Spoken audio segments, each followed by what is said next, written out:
राजनीति के इस खेल में आप जिस राजनीतिक पार्टी का विरोध करके, जिस राजनीतिक विचारधाराओं को कटघरे में खड़ा करके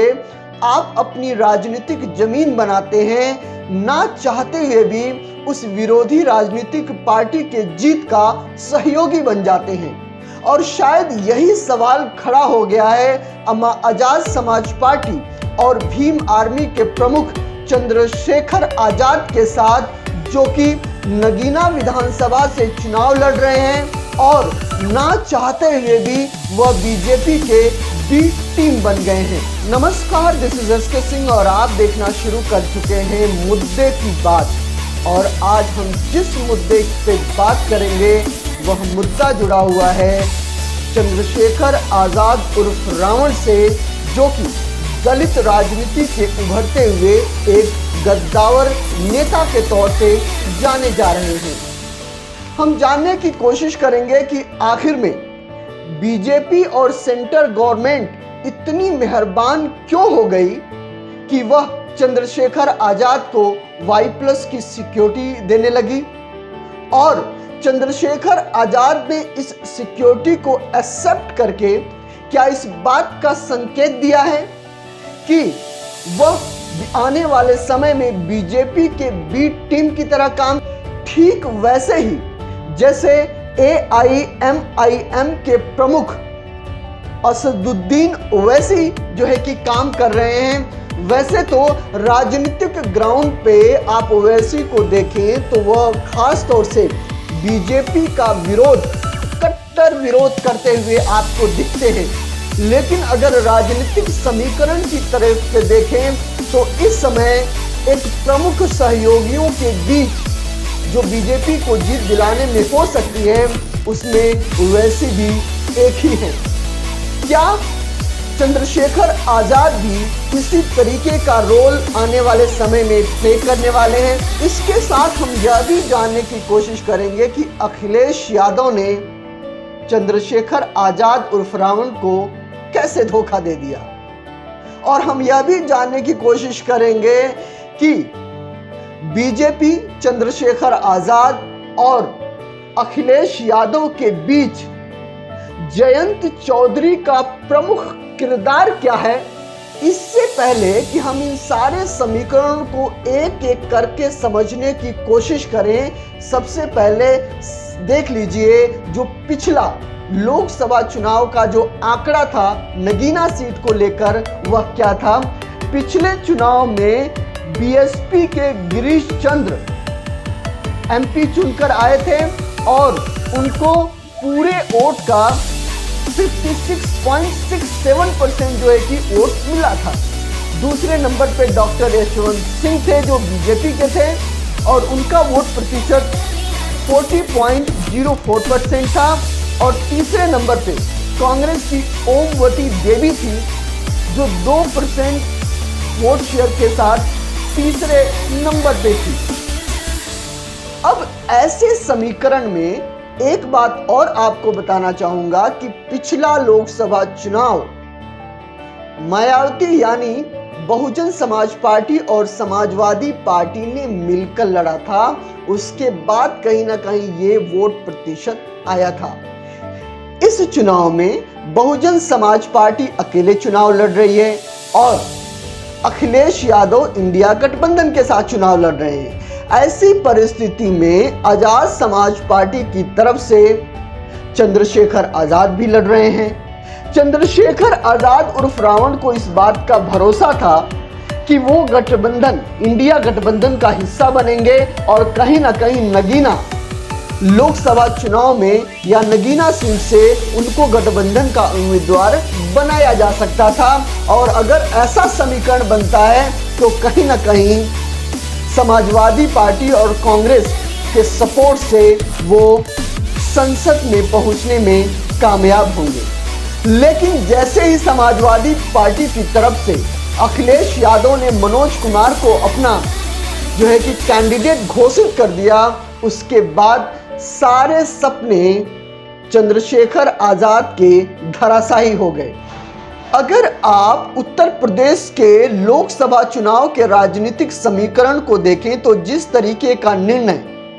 मायावती या बहुजन समाज पार्टी ने लिया है, उससे यह साफ पता लगता है कि बहुजन समाज पार्टी अपनी तरफ से उसे पता है कि वह कोई सीट लेकर नहीं आने वाली और वह बीजेपी के बी टीम की तरह काम करेगी। अगर आप कुछ दिनों से नरेंद्र मोदी या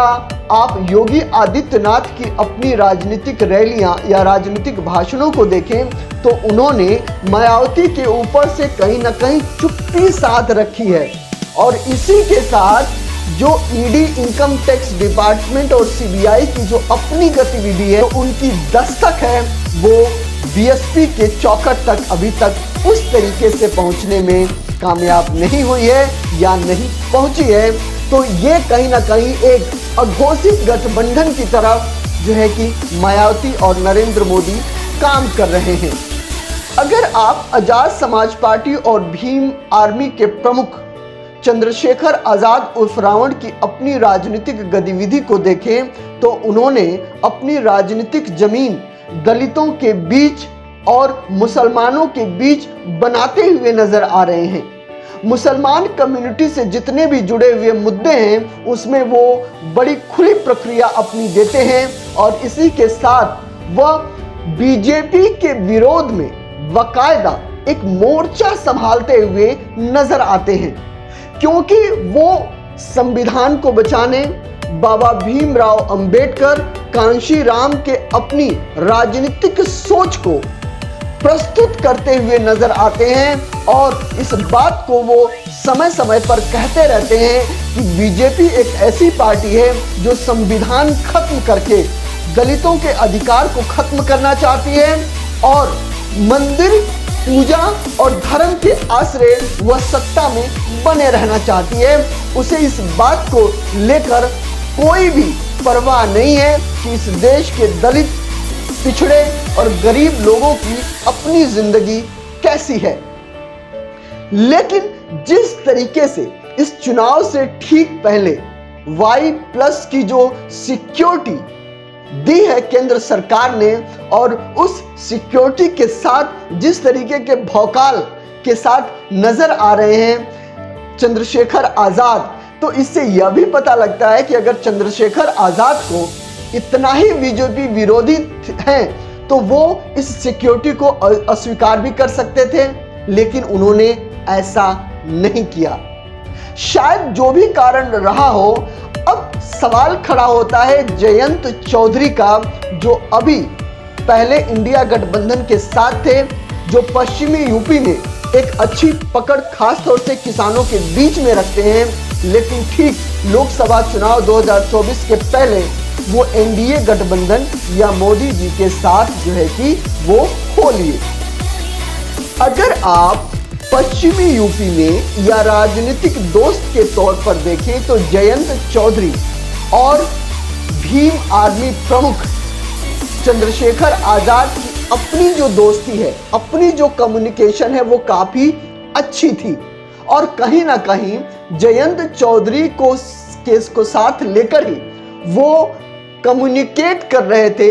अखिलेश यादव के साथ, समाजवादी पार्टी के साथ। लेकिन ठीक चुनाव पहले जिस तरीके से अखिलेश यादव इंडिया गठबंधन के साथ तो बने रहे, लेकिन जयंत चौधरी ने इंडिया गठबंधन का साथ छोड़ दिया। उसके बाद कहीं ना कहीं चंद्रशेखर आजाद और अखिलेश यादव के बीच की जो अपनी कम्युनिकेशन है वो टूट गई और इनके साथ कोई भी गठबंधन नहीं हो पाया। वैसे तो जयंत चौधरी का ये खुला ऑफर था, जिस बात को खुद स्वीकार करते हुए एक इंटरव्यू में नजर आते हैं चंद्रशेखर आजाद, कि वो भी चाहते थे कि चंद्रशेखर आजाद भी बीजेपी के साथ आके जुड़ जाएं, लेकिन चंद्रशेखर आजाद ने अपनी राजनीति को महत्व देते हुए, अपने मुद्दों को महत्व देते हुए वो बीजेपी के साथ नहीं जुड़े। अब यह देखना है कि आने वाले समय में जिस तरीके का राजनीतिक दौरा बीजेपी और नरेंद्र मोदी और अमित शाह